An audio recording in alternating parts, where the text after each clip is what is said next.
Okay, good afternoon, everyone. Thank you to Russ and the committee for inviting me to participate in these two very interesting and important days. I realize that I'm speaking to many thought leaders and many doers, as was said this morning, and I'm honored to be counted among you.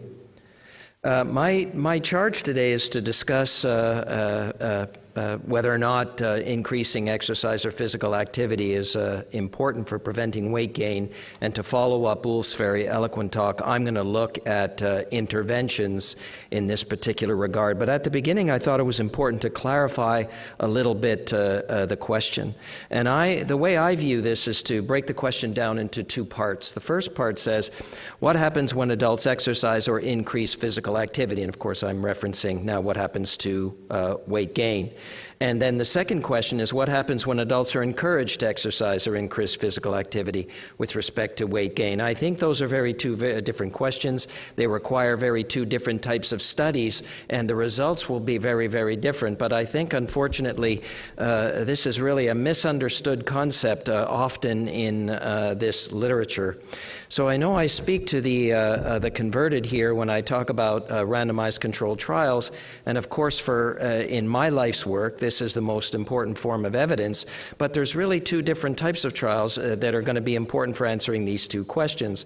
The first, of course, is the efficacy trial that is shown on the left. They're, of course, characterized by very strong internal validity, and it's those kinds of questions that it's that type of study that you use to answer the question, what happens when you increase PA?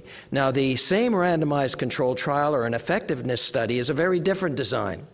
And it's a very, very different, sometimes, measurement of the outcome.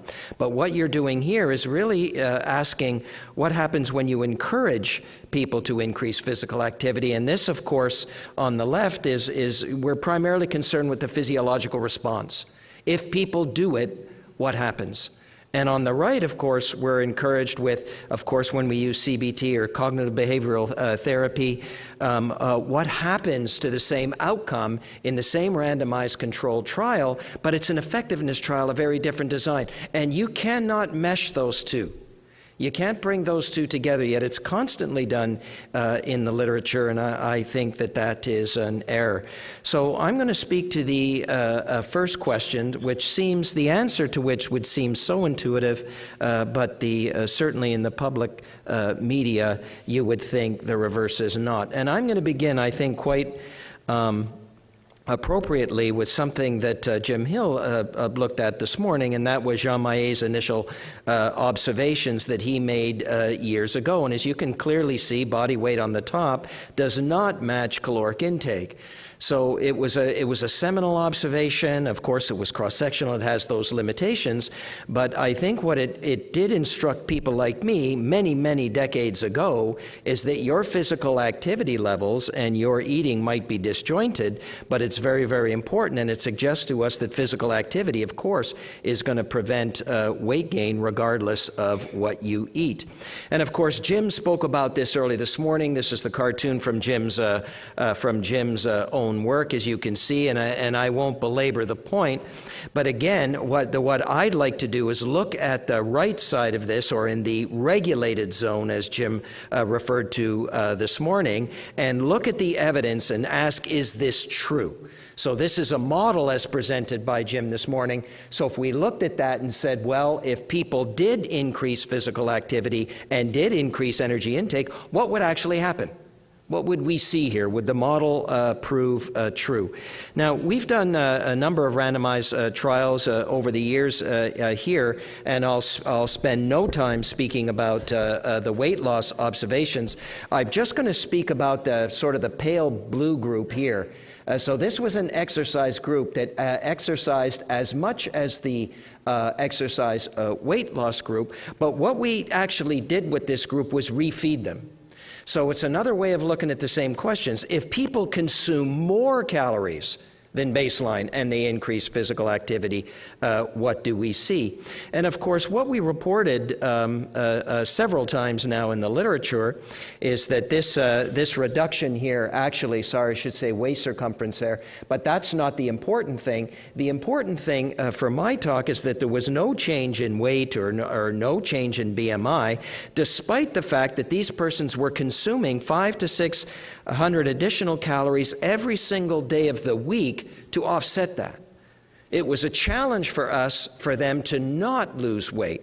So they're consuming, again, 500 to 600 above baseline values, and it required about 60 minutes a day for them to achieve the exercise that we wanted them to achieve. Now, you might say, well, gee, that 60 minutes is a little bit high. Maybe that's not pragmatic, although I would emphasize it's within the consensus recommendation. This observation that I share with you here, again, looking at randomized controlled trials that would be characterized as efficacy trials, strong internal controls. This is by Bill Krause's group, of course, at Duke, published. The primary outcome in this study, of course, was blood lipids, but in this study and in a later companion paper in Archives, basically I'm showing you here the change in body weight in all of these groups. Now you might say, well, they exercised here 176, these are the number of minutes. You might say, well, that of course they would lose weight, but what's little known about that study is that all subjects were counseled to maintain weight. If they started losing weight, they were asked to consume more calories, because the author's contention was that the site, the mechanistic site of influence would be in the muscle, not the adipocyte, so they wanted to try them to gain weight. So they were actually overeating in this study and still managing to lose weight regardless of the group that they were in.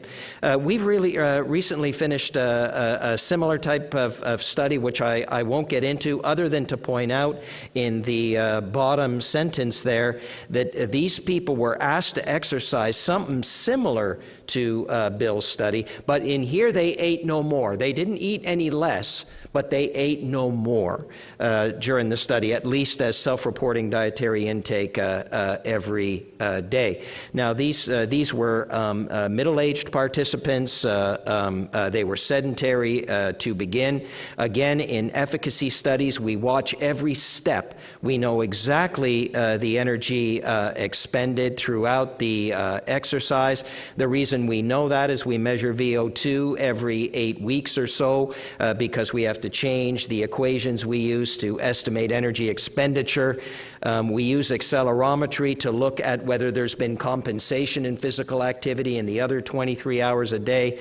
And of course, they have to record, self-report every single thing that goes in their mouth for 8 weeks. And they meet with our dietitians weekly to go over that process. So again, this is an efficacy design. We're trying to figure out what happens when you exercise. And I'll focus here on just body weight. And again, there was a tremendous loss in body weight in all these people, and now they're exercising, as you can see here, far less than our original studies. So unless we feed them more, if you're exercising in supervised conditions, you will increase energy expenditure and you will lose weight. You will lose waist circumference and you will have all the other benefits of physical activity. I just don't think there's any ambiguity there. There's none whatsoever. I think the information is very clear. And in these studies, again, we saw no compensation in terms of daily unstructured physical activity. They didn't go home and go to sleep for the rest of the day. And there was also no change in sedentary time, adding to the rigors, I think, of these observations. But again, these are randomized trials, but these are efficacy trials. So I think when we look at the evidence here, when there is no compensation, when you eat no more in caloric intake, you'll get weight loss. I mean, there's just no other way to do it. I think the evidence is clear on that. If there is compensation, if you do increase as much as 400 or 500 calories a day, there's a prevention of weight gain. So you can't really lose no matter how you look at the question. But I think the reality is if you increase physical activity and you eat no more, there's a negative energy balance and you will have the appropriate observations. And again, I suggest that these are in response to consensus guideline activity. So what happens when we look at effectiveness trials? I was able to find a couple of systematic reviews on this, one by Carol Lombard's group a few years ago. Very few trials, 9 randomized controlled trials, divided as you see there. The intervention length varied substantially, as you can see, for a few weeks to 5 years. The interventions included far more women than men. This is one area of exercise science where we know far less in men than we do in women. Often the reverse is true, but not here. All interventions included diet and physical activity with behavior change strategies. 5 studies reported that there was a difference between groups, largely due to an increase in body weight within the control groups. You would expect that. If you're trying to prevent weight gain, you would expect that the difference between yourself and control will be the fact that controls gain weight. It's not really possible to identify the successful components in these kinds of trials. I just think that's going to be very, very hard to do. And when I talk about components, I mean, of course, diet and exercise. It was not clear that more intensive interventions were successful. As a matter of fact, the reverse was true sometimes. Intervention that included mixed models of delivery and some contact tended to be successful. This is the author's conclusion that there needs to be more evidence.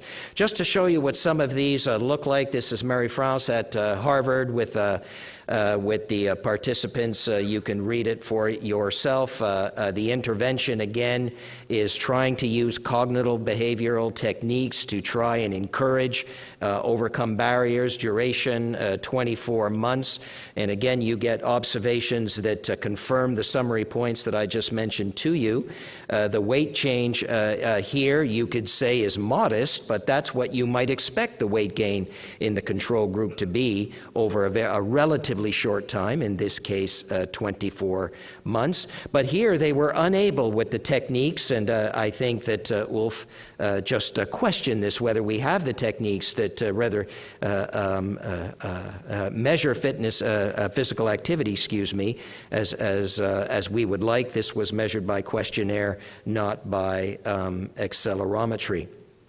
I liked this one of the 3 that I'll share with you. Again, this was 3 groups, a clinical-based group that had an intervention that is quite typical of behavioral interventions. They had a correspondence intervention and then an information-only intervention. Again, diet and exercise. There's no trial that I could find that gave no information with respect to diet and only focused on exercise or physical activity.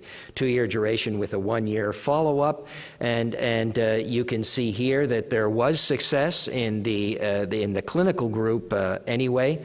After 3 years, there was a trend towards weight gain in the other groups. But as you can see here, there was weight gain prevention. You might not like the trajectory of that slope if it would have been a 4th year, but there you have it. The last one I'll share with you is by Lou Culler's group at Pittsburgh a few years ago. I share it with you because it's a very long duration study, very atypical for the literature. A very labor-intensive intervention here. Now, the caveat here is that they did encourage some very small weight loss at the beginning of the trial within the first year, and the hope was that they would maintain that in subsequent years. But they had refresher programs, individual group sessions, quite a very intensive program indeed. I like the way that Dr. Culler presents the results here. These are numbers of women shown to you here, and as you can see here, just a varied response to a given program. So the mean change here was very modest by comparison to the control group, but still significant. But as you can see here, in response to the same program, you're going to have some responders and you're going to have some non-responders, and that, I think, is typical of any assessment that we do. And of course, in this study, as will be addressed later on this afternoon, despite the prevention of weight gain, participation in the behaviors substantially reduced the cardiometabolic risk factors in the intervention group by comparison to assessment.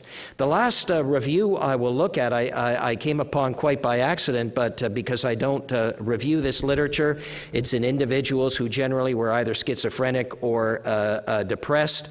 And again, they looked at lifestyle on body weight and prevention of body weight gain. The conclusion you can see there by the authors is that there was a significant prevention of weight gain in the intervention groups. This is a little bit messy, and for the sake of time, I'll go right to the bottom. The bottom is the weight gain prevention studies. What I'm trying to do awkwardly here is show you that this is exercise and diet. This was the duration of the studies that you can see here. And as you can see, in most of the studies, they were successful in preventing weight gain. So at least in this population, the task was met by the interventions introduced, all very short-term studies indeed. So all the studies prescribed diet and exercise included. They were unable, again, to identify the component of the intervention. In general, the trial quality was poor. Not one that I could see uses intent to treat. Not one was powered. Not one. We as an interventionist, the kinds of things you like to see were simply not there. I want to finish up by coming back to a notion that Jim touched on this morning, and it was Jim really that's fathered the notion of small change. I echo Jim in this regard, and we'll show you results of one study that basically says this, that not only should prevention of weight gain be important, but maybe that's what we should be striving for. That maybe treatment of obesity in this environment is just too great a challenge for us, and that maybe a very desirable outcome is prevention of weight gain. Just one study from Jim's group showing this was a study done in families, and consistent with the small change approach, what they're asking is to increase steps by simply 2,000 and or decrease your caloric intake by 100 calories a day, so the 2,000 steps being 100 calories. So you do one or the other. You either increase steps and or decrease caloric intake, but that change would be very, very small. A short-term study, almost a proof of concept study, but they were able to show, I'm just highlighting the information on the parents. There is information on children here. There was an increase in physical activity, and if you had time to read it, there was also an increase in the cereal intake, or the decrease in calories overall in the group here. And for this presentation, there was some success. There was success with respect to preventing weight gain in this group over time, and in fact, in this study, there was even some modest weight loss. We have taken on that challenge in our own group. We need larger, longer studies. We've just finished the recruitment phase. We've now recruited 350 people for a randomized trial that will use this approach in adults. The design of the study is going to be much longer. It'll be 3 years in duration. We are using objective measures to look at the behaviors as we move throughout this. So we're excited about the trial. We think we need a revised approach, and we have to test it. So hopefully in a couple of years we'll be able to come back and show you. We have behaviorists with our group. We're doing what you would hope we would do, and hopefully in a little while we'll be able to come back and share the data with you. So by way of conclusion, I think with respect to if adults are increasing exercise and physical activity, if they're eating no more, or if they compensate somehow, even if they did that, there would be prevention of weight gain. I don't think there's any doubt about that. In terms of the effectiveness studies, the existing evidence suggests that lifestyle interventions designed to prevent weight gain are generally effective. I mean, we need better data, but most of the evidence seems to suggest that it's working. But it's not possible to identify which aspects of lifestyle are independently contributing to that prevention. It's just not possible right now. There's no way to determine a dose with respect to the current evidence with respect to weight gain. I think John will, maybe we do know something about dose with respect to preventing weight regain, but in these studies we do not have the data. Many of the trials, however, are small, they're short-term, and they really describe weak experimental designs. If I had time, you could find fault with many of the designs currently published. So I leave with two questions. Is it possible, or really is it important, to identify the independent contributions of physical activity or diet for preventing weight gain? I think many of the podium today have said both are going to be important somehow. We're going to have to address both if we want to be successful. There's absolutely no doubt in my mind that that's true, and I've been stating that for many, many years. I'm not sure what the vital components are, the ideal trial to determine the effects of lifestyle as a strategy prevention weight gain. We're trying one way, but there's many other ways, and I think ongoing discussions might share maybe at this meeting what do we believe is the ideal trial to answer that question. I'll stop there. Thank you.